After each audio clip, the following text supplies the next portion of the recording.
بسم اللہ الرحمن الرحیم بسم اللہ الرحمن الرحیم ان قلت ان القصد والعزم انما يكون من مبادئ الاختیار وهي ليست باختیاریہ والا لتسلسل قلت ملا خند رحمہ اللہ اس بات کے قائل ہوئے تھے کہ تجری پر عقاب ہے، انقیاد پر ثواب ہے، لیکن بعد میں ساتھ یہ بھی فرمایا تھا کہ متجری کی تجری کرنے سے فعل متجرع بہ اپنے حکم واقعی سے تبدیل نہیں ہوتا۔ اگر وہ شربت تھا تو اس کی تجری سے وہ حرام نہ ہوگا، اور اگر وہ واجب نہیں تھا تو اس کے انقیاد سے وہ واجب نہ ہوگا۔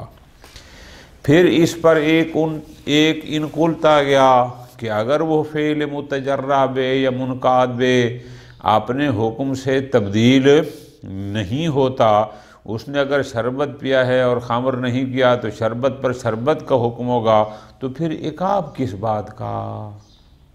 تو انہوں نے قلت میں یہ کہا تھا کہ عقاب ہوگا اس کے عازم پر، اس کا جو عازم علی المعصیت ہے، اس کا جو عازم علی الطغیان ہے، اس پر عقاب ہوگا، چونکہ وہ اپنی تجری کے ذریعے قواعد عبودیت سے خارج ہو رہا ہے، وہ طاغی ہو رہا ہے، وہ شخص ارادہ رکھتا ہے کہ میں معصیت کروں، تو اس بات پر اس کو عقاب ہوگا۔ آج کا درس جہاں سے ہے ان قلت کہ اگر کوئی شخص یہ اشکال کرے کہ جناب ثواب و عقاب ہوتے ہیں افعال اختیاریہ پر، پوری توجہ، افعال اختیاری پر، اختیاراً انسان اگر کوئی خلاف ورزی کرتا ہے تو عقاب ہوگا، اطاعت کرتا ہے تو ثواب ہوگا۔ خوب، یہ ہو گیا۔ یہ جو عزم ہے اور جازم ہے، یہ افعال اختیاریہ کے مقدمات میں سے ہیں۔ بالکل نئی بات ہے اور پوری توجہ کریں گے، اور اس کو جیسے میں بیان کروں ایسے لکھیں گے تو پھر مسئلہ کلیئر ہو جائے گا۔ علماء فرماتے ہیں کہ ہر فعل اختیاری 7 مقدمات پر مشتمل ہوتا ہے، یا بالفاظ دیگر آپ یوں بھی کہہ سکتے ہیں کہ جب کوئی بھی انسان کسی فعل کو اختیاراً انجام دیتا ہے تو اس سے پہلے اس کو 6 مراحل سے گزرنا ہوتا ہے یا 7 سے، ان کو کہا جاتا ہے مبادئ فعل اختیاری یا مقدمات فعل اختیاری۔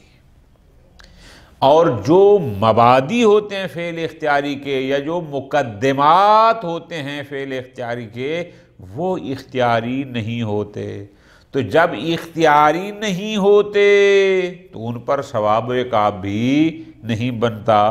یہ عازم اور جازم بھی مقدمات فعل اختیاریہ میں سے ہے، تو جب مقدمات فعل اختیاریہ میں سے ہے تو اس کا مطلب ہے یہ خود اختیاری نہیں ہے، تو جب فعل اختیاری نہیں ہے تو اس پر ثواب و عقاب کیسا؟ اچھا، اب یہاں لکھا نہیں ہے لیکن میں آپ کے لیے لکھ کے لایا ہوں تاکہ آپ کو لکھنے میں آسانی ہو۔ وہ کون سے مقدمات ہیں کہ جن پر فعل اختیاری موقوف ہوتا ہے؟ یعنی آپ اس کو جب ہیڈنگ دیں گے یوں کہیں گے مقدمات فعل اختیاری یا مبادئ فعل اختیاری، وہ یہ ہیں۔ نمبر 1 العلم، علم کہیں یا تصور کہیں، دونوں ایک ہی بات ہے کہ اس فعل کے بارے میں تصور ہو، علم ہو، جان کہ یہ بھی ایک فعل ہے۔ دوسرا اس کے بعد مرحلہ آتا ہے التصدیق بالغایہ، تصدیق کرنا کہ یہ فعل ہے اور اس فعل کا پھر انجام کیا ہوگا، ثواب و عقاب جو بھی ہے۔ تیسرا مقدمہ المیل الی الشیء، اس کو انجام دینے کی طرف میلان، پہلے تصور کرتا ہے، دوسرے مرحلے میں اس تصور کی تصدیق ہوتی ہے، تیسرا مرحلہ ہوتا ہے المیل الی الشیء، پھر اس کی طرف میلان۔ چوتھا الجزم، جزم کا مطلب کیا ہے کہ اس کا دل کہتا ہے کہ اس کو کرو، یعنی اس کی انجام دینے میں جو موانع ہیں ان موانع کو رفع کرنا، دفع کرنا، کہ وہ موانع نہ ہوں تاکہ اس کو انجام دیں، اس دفع موانع کو کہتے ہیں جازم۔ چوتھا مرحلہ ہوتا ہے جازم کا۔ پانچواں مرحلہ ہوتا ہے کس کا؟ العزم۔ العزم کیا ہوتا ہے؟ یعنی وہ جب وہ ان موانع کو دفع کر لیتا ہے تو اب اس کو شوق بڑھتا ہے زیادہ، کس بات کا؟ کہ اب اس کو کر گزروں، اس کو عزم کہتے ہیں۔ چھٹے نمبر پر ہوتا ہے ارادہ، کہ اب وہ کہتا ہے کہ ٹھیک ہے میں ارادہ کرتا ہوں۔ اور ساتویں نمبر پہ ہوتا ہے حرکت العضلات، یعنی اعضاء و جوارح کو حرکت دینا اس کو۔ اب ذرا یہ ترتیب یہاں نہیں لکھی، یہ کفایہ جلد اول میں جہاں بحث ارادہ اور طلب کی وہاں پر یہ ہیں۔ اب آپ اس کو اپنے پاس ویسے لکھ لیں، کیا کہ مبادئ فعل اختیاریہ کون کون سے ہیں؟ نمبر 1 العلم، علم لکھیں یا تصور لکھیں جو بھی ہے، العلم۔ نمبر 2 التصدیق بالغایہ۔ نمبر 3 المیل الی الشیء۔ نمبر 4 الحکم القلب بانہ ینبغی صدور الفعل بدفع الموانع وهو المسمى بالجازم۔ نمبر 5 المیل الذي هو قبل الشوق المؤکد المسمى بالعزم۔ نمبر 6 ارادہ۔ نمبر 7 حرکت العضلات۔ اب لطف لینا ہے، اب یہ آپ نے لکھ لینے ہیں۔ اب فرماتے ہیں کہ ہر فعل اختیاری کے کچھ مقدمات ہوتے ہیں، کچھ مبادی ہوتے ہیں، اور وہ جو مقدمات اور مبادی ہوتے ہیں وہ غیر اختیاری ہوتے ہیں۔ یہ عزم و جازم بھی مبادی فعل اختیاریہ میں سے ہیں۔ تو جو مبادی ہوتے ہیں فعل اختیاری کے وہ تو اختیاری نہیں ہوتے، جب نہیں ہوتے اور ادھر طے ہے کہ ثواب و عقاب ملنا ہے فعل اختیاری پر۔ بات سمجھ آ گئی؟ بس جب یہ ہو گیا تو آپ کس بنیاد پر کہتے ہیں کہ اس کے عزم و جزم پر اس کو عقاب ہوگا؟ چونکہ اگر ارادہ بھی فعل اختیاری ہو تو پھر وہی بات ہے کہ اگر ارادہ اختیاری ہے یا عزم و جزم اختیاری ہے تو اختیاری سے پہلے پھر اس کے بھی وہ مبادی ہونے چاہیے۔ پھر اس کا مطلب ہے اس ارادے کے لیے پھر ایک اور ارادہ چاہیے، پھر اس ارادے پر بحث ہوگی وہ اختیاری یا غیر اختیاری۔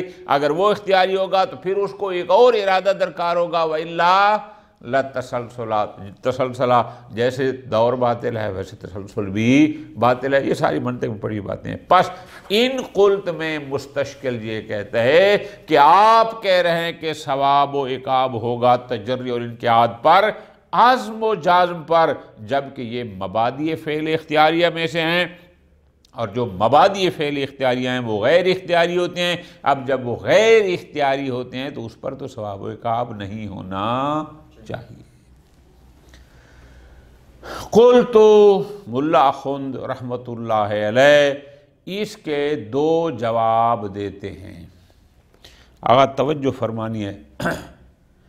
پہلا جواب یہ دیتے ہیں کہ جناب اس فعل اختیاری کے یہ حرف جو مقدمات بیان ہوئے ہیں جو ہم نے خود پڑھے ہیں 5 6 7، یہ مبادئ فعل اختیاری سارے کے سارے غیر اختیاری نہیں ہیں، ان میں سے کچھ اختیاری ہیں۔ وہ کون سے جی؟ ہم نے کہا پہلا ہے علم یا تصور، دوسرا ہے تصدیق، تیسرا ہے المیل، چوتھا تھا جزم اور 5واں تھا عزم۔ یہ جزم و عزم اگرچہ مبادی میں سے ہے لیکن ہے اس کے اختیار میں۔ کیوں؟ فعل کبیح کو انجام دینے کے لیے یہ جو موانع کو دفع کر رہا ہے یہ اختیار میں ہے، یہ ان موانع کو دفع نہ کرے۔ اسی طرح عزم کہ یہ شوق سے جو اس کو انجام دے رہا ہے، جب اس کو پتہ ہے کہ میں یہ کروں گا تو اس پر میری مذمت ہوگی، اس پر میرا عقاب ہوگا، جب اس کو پتہ ہے اور اب بھی کر رہا ہے اور اس کو اختیار بھی ہے کہ یہ وہ عزم نہ کرے، یہ وہ جزم نہ کرے، جناب مبادئ فعل اختیاری میں سے عزم اور جازم وہ مبادئ ہیں کہ جو خود اختیاری ہیں، وہ غیر اختیاری اس کا جی چاہے تو موانع کو دفع کرے، جی چاہے تو نہ کرے، اس کا جی چاہے تو اس کو انجام دے، جی چاہے تو نہ دے۔ پس اس کا مطلب ہے کہ سارے مبادئ فعل اختیاری غیر اختیاری نہیں ہیں۔ تو پس جب یہ دو کم از کم نکل آئے اختیاری تو پھر ان پر عقاب ہونا چاہیے یا ثواب ہونا چاہیے۔ پس آپ کا اشکال تھا کہ افعال کے غیر اختیاری پر ثواب و عقاب ہے، ہم کہتے ہیں نہیں، جزم و عزم اختیاری تھے، جب اختیاری تھے تو اس پر ثواب و عقاب ہونے میں کوئی حرج نہیں۔ یہ ہے پہلا جواب۔ دوسرا جواب جو انہوں نے بیان کیا، ہم اس تفصیل میں نہیں جاتے چونکہ پھر ہمیں گھنٹہ ڈیڑھ لگ جائے گا، وہ یہ ہے کہ اس پر بہت سارے شارحین نے اشکالات کیے ہیں۔ ابھی ہم پڑھتے ہیں کہ دوسرے جواب پر بعد نے تو بڑی پیاری بات کی ہے کہ ملا آخوند رحمت اللہ علیہ کو اس دوسرے جواب دینے کی ضرورت ہی نہیں تھی، ان کے مطابق ان کے نظریے پر وہی پہلا جواب ہی کافی تھا۔ کیوں؟ شارحین نے بڑی لمبی بحثیں کی ہیں، کچھ نے تعویلیں کی ہیں، کچھ نے تائید کی ہے، بہت ساروں نے اس پر اشکالات بھی کیے ہیں۔ خوب آپ شروحات کفایہ میں جائیں گے تو ساری جزیات وہاں دیکھیں گے۔ وہ کہتے ہیں کہ یہ جو جواب ہے اس سے عقیدہ جبر کی بو آتی ہے، جبکہ ہم امامیہ جبر کے قائل نہیں ہیں۔ ہم تو جبر و تفویض کو مانتے ہی، جیسے اسی طرح جب ہم جبر کے قائل نہیں ہیں، بلکہ ہمارا عقیدہ امامیہ کا یہ ہے کہ ہم کہتے ہیں کہ ہر انسان فاعل مختار ہے۔ ٹھیک ہے جی، خوب اس پر بہت ساری بحث ہے، ہم نے اس کو یہاں پر نہیں دہرانا۔ دوسرا جواب انہوں نے یہ دیا، ذرا غور فرمانا ہے کہ چلو ہم آپ کی بات مان لیتے ہیں کہ جتنے بھی یہ مبادئ ہیں فعل اختیاریہ کے یہ خود غیر اختیاری ہیں، فعل اختیاری کے مقدمات غیر اختیاری ہیں، چلو مان لیتے ہیں۔ اب ہمارے پاس ایک اور جواب ہے، ترتیب سنیں گے لطف آئے گا۔ جواب یہ ہے کہ کسی بھی شخص کو عقاب کب ہوتا ہے؟ عقاب کی علت کیا ہے؟ تو آپ کا آسان جواب ہوگا عقاب معلول ہے اللہ سے دوری کا۔ جو مکلف اللہ سے دور ہوگا، بعید ہوگا، نتیجہ اس پر عقاب، اور جو قریب ہوگا مولا کے اس کو ثواب۔ تو پس عقاب و ثواب معلول ہو گئے کس کے؟ بعد اور قرب۔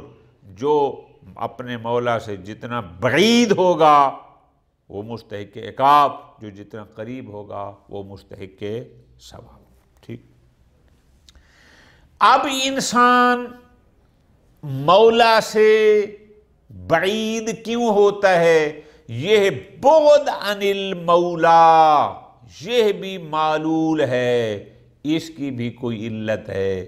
قرب الی المولا یہ معلول ہے، اس کی بھی کوئی علت ہے۔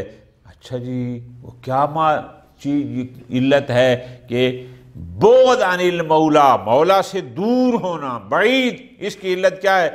جواب تجری اور عصیان۔ ظاہر ہے جو بندہ شراب کو شراب سمجھ کر پیتا ہے اور وہ نکلتا بھی شراب ہے تو یہ ہوتی ہے معصیت، اور اگر ایک مائے کو وہ شراب سمجھ کر پیتا ہے اور وہ شربت نکل آتا ہے تو اس کو ہم کہتے ہیں تجری۔ تو یہ تجری اور معصیت علت ہیں اس کے بعید عن المولا ہونے کے، ٹھیک ہے جی۔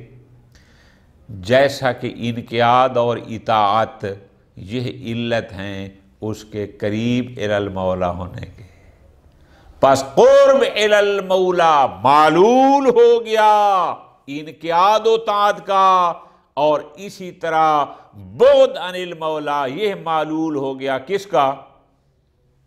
تجری اور معصیت کا، ٹھیک ہو گیا۔ اچھا اب آگے چلتے ہیں، آگے فرماتے ہیں کہ اب یہ تجری اور معصیت یا انقیاد و طاعت انسان کب متجری ہوتا ہے، انسان کب عاصی ہوتا ہے، اس معصیت اور تجری کی بھی کوئی علت ہے، اس انقیاد اور اطاعت کی بھی کوئی علت ہے۔ پوری ترتیب سے لکھیں گے تو لطف آئے گا آپ کو خود پڑھتے ہوئے۔ وہ کیا؟ انسان تجری کب کرتا ہے؟ ایک مائع پڑا تھا، اس کو قط ہو گئی کہ یہ شراب ہے، اور اس کے باوجود اٹھا کر پی لیتا ہے، بعد میں اگر وہ شراب نکلا تو معصیت ہوگی، شربت نکلا تو تجری ہوگی۔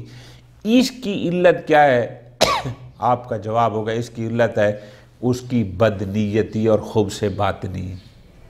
اس بندے کی نیت ٹھیک نہیں تھی، اس کا باطن ٹھیک، چونکہ وہ بندہ بدنیت تھا، خبث باطنی رکھتا تھا، جس کی وجہ سے اس نے تجری کی۔ اور جیسے نیک نیتی اور پاک طینت انسان اس کو انقیاد اور طاعت کی طرف لے جاتا ہے، ٹھیک ہے۔ تو اب اس بندے کی بدنیتی علت بنی کہ جس کی وجہ سے اس نے تجری کی یا معصیت کی، ٹھیک ہو گیا۔ اب ترتیب سے چلیں گے تو لطف آئے گا، پس ہم دوبارہ ترتیب بنا لیتے ہیں تاکہ آپ کو لکھنے میں بعد میں آسانی ہو جائے۔ ثواب و عقاب معلول ہو گئے بعد عن المولا اور قرب عن المولا کے، یہ بعد اور قرب یہ معلول ہو گئے تجری اور انقیاد، معصیت اور اطاعت کے۔ یہ تجری و انقیاد یا معصیت اور اطاعت یہ معلول ہو گئے اور ان کی علت ہو گئی سوء سریرہ، یعنی بدنیتی اور نیک نیتی، خبث باطنی اور طینت باطنی، ٹھیک ہو گیا، ٹھیک ہو گیا جی۔ اچھا اب یہ جو خبث باطنی ہے، جو انسان بدنیت ہوتا ہے یا پاک نیت ہوتا ہے، نیک نیت ہوتا ہے، مرحوم اخوند فرماتے ہیں کہ یہ اس کی ذاتیات میں شامل ہے، یعنی اس بندے کا جو خمیر ہے اس میں بدنیتی شامل ہے، اس بندے کا جو خبیر ہے اس میں نیک نیتی شامل ہے، یہ اس کی ذاتیات میں سے ہے۔ اس کو لکھ لیں آگے۔ اور قانون یہ ہے کہ الذاتی لا یعلل، ذاتی کی علت نہیں پوچھی جاتی۔ میں نے گزشتہ دروس میں ایک دفعہ کہا تھا کہ انسان ذات ہے، حیوان اور حیوانیت اور ناطقیت اس کی ذاتیات ہیں۔ تو بھائی جو ذاتیات ہوتی ہیں وہاں لیما کے ذریعے سوال، یہ سوال نہیں کیا جائے گا کہ انسان ناطق کیوں ہے، حمار ناحق۔ او بھائی جو ذاتیات ہیں وہ اس کی ذات میں داخل ہوتی ہیں، یعنی وہاں سلب کا امکان ہی، جہاں امکان سلب و عدم ہوتا ہے وہاں لیما سے سوال ہوتا ہے کہ ایسا کیوں ہے، وہاں دلیل دی جاتی ہے۔ لیکن جو ذاتیات ہوتی ہیں وہاں لیما کے ذریعے سوال نہیں کیے جاتے، وہاں علت نہیں پوچھی جاتی۔ اب جب یہ خوب سے باطنی یا حسن باطن اس کی ذاتیات میں سے ہے لطف ناغا، تو پس عقاب اس پر ہوگا جو اس کی ذات میں شامل ہے. ٹھیک ہے جی. اور تسلسل کا کوئی تصور کیوں؟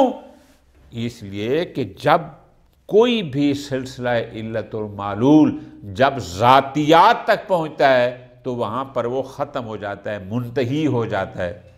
ٹھیک ہے جی. جو چیز جس کی ذاتی ہو وہاں پر پھر لما یعنی سوالات ختم ہو جاتے ہیں. یہاں پر بھی یہ سلسلہ جو ثواب و عقاب کا شروع ہوا تھا وہ منتہی ہو رہا ہے اس کی ذاتیات پر. کس پر؟ یعنی سوء سریرہ یا حسن سریرہ پر، نیک تینتی یا بد تینتی پر. تو جب ذاتیات پر جاتا ہے وہاں منتہی ہو جاتا ہے، وہاں پھر تسلسل کا تصور نہیں ہوتا. اس عبارت پر پھر شارحین نے لمبے لمبے اشکالات کیے ہیں اور درس خارے میں بھی اس پر بڑی لمبی بس انشاءاللہ آپ لوگ پڑھیں گے کہ جناب آپ کی یہ بات مان لی جائے تو اس سے تو پھر عقیدہ جبر لازم آتا ہے. پھر اسی جواب پر ایک انکلت ہے، اس کو ہم علیحدہ سے انشاءاللہ کل پڑھیں گے کہ اگر آپ کی یہ بات مان لی جائے تو پھر یہ باس کتب اور رسل اور فلاں فلاں پھر یہ سارا لغو ہے. چونکہ جب ہر بندے کی تینت میں یہ رکھ دیا گیا ہے کہ وہ بد نیت ہے یا نیک نیت ہے تو پھر انبیاء کیوں ہے، پھر کتاب میں کیوں ہے، یہ پھر ہدایت کیوں ہے، یہ البتہ کل ہم انشاءاللہ اس کو پڑھیں گے. خوب آج کے یہاں تک.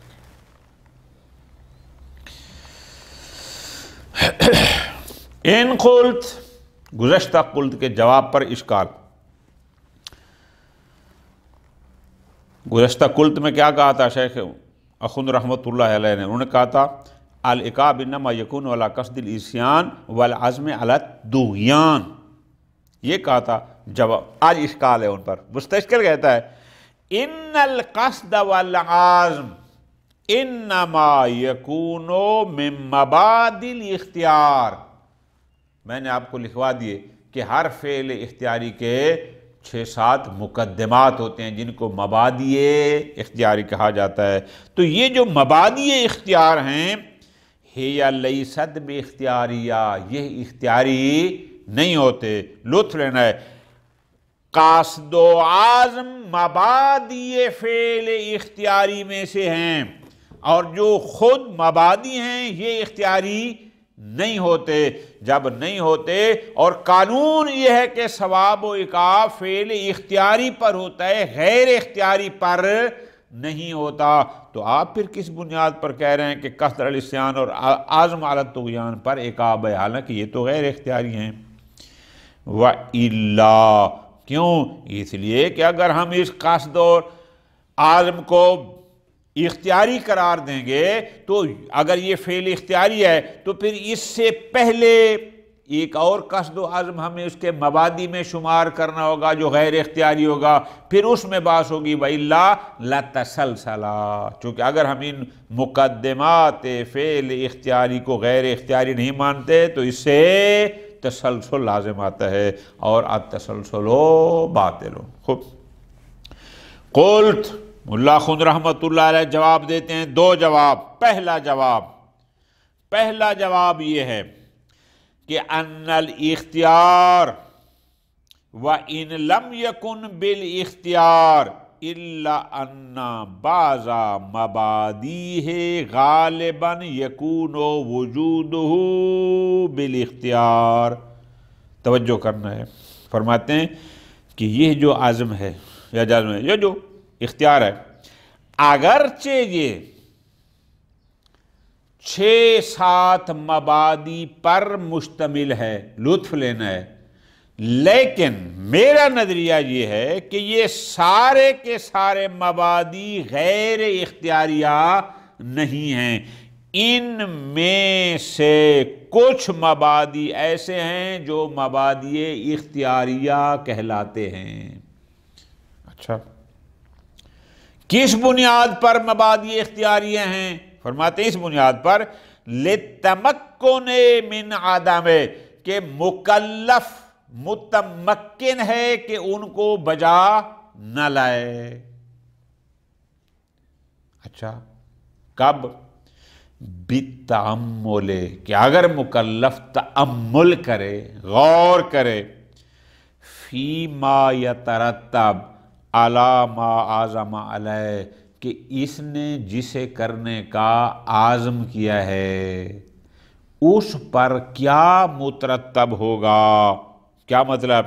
یعنی جو یہ کرنے جا رہا ہے اس کے نتیجے میں اس کو عقاب ہوگا، اس کی مذمت ہوگی، واللوم، جب یہ سمجھتا بھی ہے کہ میرے اس فعل پر یہ چیزیں مترتب ہونی ہیں، جب ان میں تأمل کرے گا تو اب اس کے پاس آپشن ہے کہ یہ اس کا عزم نہ کرے۔ لیکن اگر یہ پھر بھی کر دیتا ہے تو اس کا مطلب ہے وہ اختیاراً انجام دے رہا ہے، بے اختیار نہیں ہے۔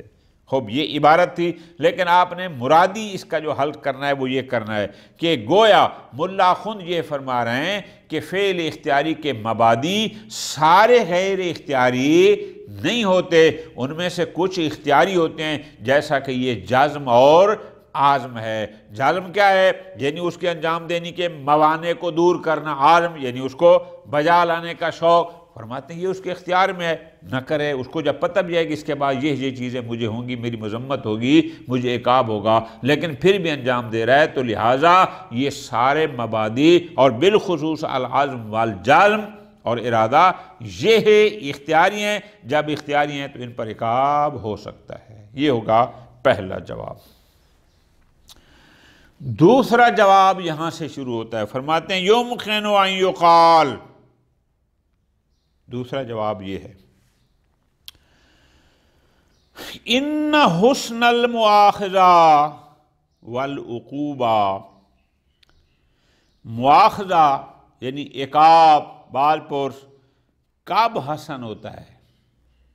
جیسے میں نے کہا انما یکون من تبعۃ بعدہ عن سیدہ، کہ جب کوئی مکلف اپنے مولا سے، اپنے آقا سے بعید ہوتا ہے تو اس بعید ہونے پر اس کا مواخذہ کرنا، اس کو عقاب دینا حسن ہوتا ہے۔ اچھا، اب وہ بعید کیسے ہوگا؟ بعد کی وجہ کیا ہوگی؟ بے تجریح علیہ، کہ جب وہ اپنے سید پر، اپنے مولا پر تجری کرتا ہے۔ اب عبارت بہت تھوڑی ہے، مطلب زیادہ ہے، جو میں نے آپ کو پہلے لکھوا دیا۔ یعنی کیا کہ عقاب معلول ہو گیا بعد عن المولا کا، اور بعد عن المولا معلول ہو گیا تجری کا۔ کما کون من تبعتہ بالعصیان فی صورت المصادفہ، کہ فرق کرو وہ تجری نہ تھی بلکہ اس نے جسے شراب سمجھا تھا واقعاً وہ شراب تھی، تو یہ ہو گیا معصیت۔ تو اب ہم کیا کہتے ہیں کہ عقاب معلول ہے معصیت کا، ٹھیک ہو جی، او بعد کا، اور بعد معصیت الاخر۔ فکما انہ یعجب البعد عنہ، جیسے معصیت موجب ہو، فکما انہ یوجب البعد عنہ، جیسے معصیت بعد عن المولا کا سبب ہے، لطف لینا موجب ہے، اسی طرح تجری بھی بعد عن المولا کا موجب اور سبب ہے۔ یا یوں کہہ دیں کہ معصیت علت ہے بعد عن المولا کی، اور بعد عن المولا علت ہے عقاب کی۔ اسی طرح فرماتے ہیں تجری بھی علت ہے بعد عن المولا کی، اور بعد عن المولا علت ہے استحقاق عقاب کی۔ پس لا غروا فی ان یوجب حسن العقوبہ، فرماتے ہیں پس جیسے معصیت سبب تھی اور علت تھی بعد عن المولا کی، اور اس پر عقاب تھا، اسی طرح لا غروا یعنی لا عجبا، لا قدحا، کوئی معنی نہیں ہم یہ کہیں کہ تجری بھی تو موجب بنتی ہے بعد عن المولا سے، تو جیسے معصیت موجب بنے بعد عن المولا کو، اس پر عقاب ہے، تو تجری بھی موجب بنتی ہے بعد عن المولا کا، اس پر بھی عقاب ہو۔ وَإِن لَمْ يَكُنْ بِاخْتِيَارِهِ، بہت توجہ، اور یہ تجری اور عصیان لم یکن باختیارہ، الا انہ بسوء سریرتہ و خبث باطنہ۔ اب یہ تجری ہو یا معصیت، لطف لینا ہے، یہ بھی معلول ہے، اختیاری نہیں۔ کیا اس کی بھی کوئی علت ہے؟ تو اس کی علت کیا ہے؟ سوء سریرہ اور خبث باطنی، یعنی بدنیتی۔ اور جب بندہ بدنیت ہو، بدتینت ہو، تو وہ بندہ معصیت اور تجری کی طرف جاتا ہے۔ بحسب نقصانہ و اقتضاء استعدادہ ذاتاً و امکاناً، اس لیے کہ فرماتے ہیں اس کے باطن میں نقص ہے۔ یعنی کیا مطلب؟ توجہ کرنا ہے، یہ سوء سریرہ، یہ خبث باطنی اس کی ذات تقاضا کرتی ہے۔ یعنی بالفاظ دیگر میں اردو میں آسان سمجھاؤں، یہ خبث باطنی اس کی خمیر میں شامل ہے، یہ خبث باطنی گویا اس کی ذاتیات میں سے ہے، اور جب ذاتیات میں سے ہے تو پھر ایسا ہونا ہی ہے۔ وَإِمْكَانًا، بعد نے امکان کی بجائے بعض نسخے جو ہیں ان میں وَإِمْكَانِ ہی لکھا ہوا ہے، وہ کہتے ہیں امکان ہی در حقیقت یہ عطف تفسیری ہے اس کی، وہ استعداد ہی ذاتن و امکان ہی ذاتن کا، یعنی مراد دونوں کی ایک ہے۔ خوب، امکان ہوگا تو امکان سے مراد پھر ہوگا کہ امکان ہر شے کا بحسب ذات ہی ہوتا ہے، کسی میں امکان یہ، کسی میں وہ، یہ ساری باتیں گزری ہیں۔ اب ذرا توجہ سے چلنا ہے، پس اب ترتیب لیں، لطف آئے گا۔ عقاب کس پر تھا؟ بعد عن المولا پر۔ بعد عن المولا وہ کب تھا؟ وہ معلول تھا تجری پر۔ تجری یہ معلول تھی سوء سریرہ، بدتینتی، بدنیتی پر، اور سوء سریرہ اور یا بدتینی یہ اس کے ذاتیات میں سے ہے، یہ کسی شے کا معلول نہیں ہے۔ فرماتے ہیں وَإِذَا انْتَهَى الْأَمْرُ إِلَيْهِ، جب بات ذاتیات تک پہنچ جاتی ہے کہ سوء سریرہ تو اس کی ذاتیات میں سے ہے، يَرْتَفِعُ الْإِشْكَالِ، اشکال او ان قلت والے کا ختم ہو جائے گا۔ وَيَنْقَطِعُ السُّؤَالُ بِاللِّمَا، بِاللَّمْ نہیں پڑھنا، بِاللِّمَا، اور لِمَا کے ذریعے سوال پھر کیا نہیں جا سکتا۔ کیوں؟ کیونکہ یہ ساری باتیں شرح منظومہ میں اور منظومہ سبزواری میں آ چکی ہیں، اس لیے کہ فَإِنَّ الذَّاتِيَّاتِ ضروری الثبوت للذات، کہ ذاتیات کسی بھی ذات کے لیے بدیہی و ثبوت ہوتی ہیں۔ یعنی مراد کیا ہے کہ وہاں ذاتیات کا ذات سے سالب ممکن ہی نہیں ہوتا۔ بھائی جب ممکن ہی نہیں ہوتا پھر وہاں لیما کے ذریعے سوال نہیں کیے جا سکتے۔ وَبِذَلِكَ أَيْضًا يَنْقَطِعُ السَّوَالُ، اور یہی وجہ ہے کہ یہ سوال نہیں کیا جا سکتا عَنْ أَنَّهُ لِمَا اخْتَارَ الْكَافِرُ وَالْعَاصِيَ الْكُفْرَ وَالْعِصْيَانَ، کہ کافر نے کفر کو اور عاصی نے عصیان کو، اور مطیع نے اطاعت کو، اور مومن نے ایمان کو کیوں اختیار کیا؟ یہاں لما کے ذریعے سوال نہیں بنتا، کیوں؟ اس لیے کہ یہ اس کے تینت میں شامل ہے، یہ اس کے خمیر میں شامل ہے، یہ اس کی ذاتیات میں سے ہے۔ فرماتے ہیں فَإِنَّهُ يُطَابِقُ السَّوَالَ، اگر کوئی ایسا سوال کرو تو یہ سوال ایسے ہے جیسے کوئی بندہ یہ کہے کہ أَنَّ الْحِمَارَ لِمَا يَكُونُ نَاهِقًا، کہ حمار ناہق کیوں ہے اور انسان ناطق کیوں ہے؟ جیسے ناطقیت اس کی ذاتیات میں سے ہے اور وہاں لیما کے ذریعے سوال نہیں ہوتا، تو یہاں پر بھی یہی ہے۔ ٹھیک ہو گیا؟ وَبِالْجُمْلَةِ خلاصہ یہاں ہو گیا۔ ہاں، تفاوت افراد الانسان فی القرب، یہ اور بات ہے۔ ہر بندے کا قرب، ہر مکلف کا اللہ کے ساتھ، مولا کے ساتھ قرب ایک جیسا نہیں ہے۔ قرب کے بھی درجات ہیں اور بعد کے بھی درجات ہیں۔ جنت میں سب سارے ایک کیٹیگری میں نہیں ہوں گے، وہاں بھی کوئی اے کیٹیگری ہوگا، کوئی بی کیٹیگری ہوگا، کوئی سی کیٹیگری ہوگا، یعنی جس کا جس معیار کا قرب ہوگا اس کا انعام بھی اسی معیار کا ہوگا۔ اسی طرح سلسلہ عقاب میں جہنم میں بھی، یہ قرآن میں بھی ہے کہ سارے درجات برابر نہیں ہیں، کوئی سب سے نیچلے والے وہ طبقے میں ہوگا، کوئی اسے اوپر والے میں الی آخری۔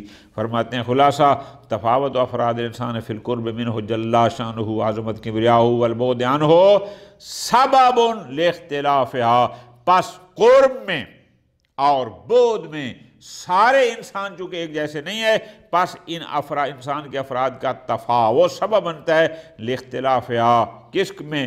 فی استحقاق الجنت و درجاتہا والنار و درکاتہا، و موجب، اور افراد انسان کا تفاوت موجب بنتا ہے کس میں؟ فی نیل الشفاعت، بعض ایسے ہوں گے کہ جو شفاعت محمد و آل محمد پا لیں گے، وہ عدمہا، اور بعض بدبخت ہوں گے جو نہیں پائیں گے۔ پس والتفاوتھا فی ذالک بالآخرۃ یکون ذاتیا، اور یہ تفاوت آخرت میں ذاتی ہے، اور جو ذاتی ہے ذاتی لا یعلل، جو ذاتی ہوتی ہے وہاں لما کے ذریعے سوال نہیں ہوتا۔ میں نے گزارش کی ہے کہ اس پر بہت سارے لوگوں نے اشکال کیا ہے کہ جو یہ کہتے ہیں کہ اس سے جناب جبر کی بو آ رہی ہے، اور اسی بنیاد پر پھر آگے دوسرا اشکال ہوا جس کو انشاءاللہ ہم کل پڑھیں گے۔ وصلی اللہ علی محمد وعلی محمد۔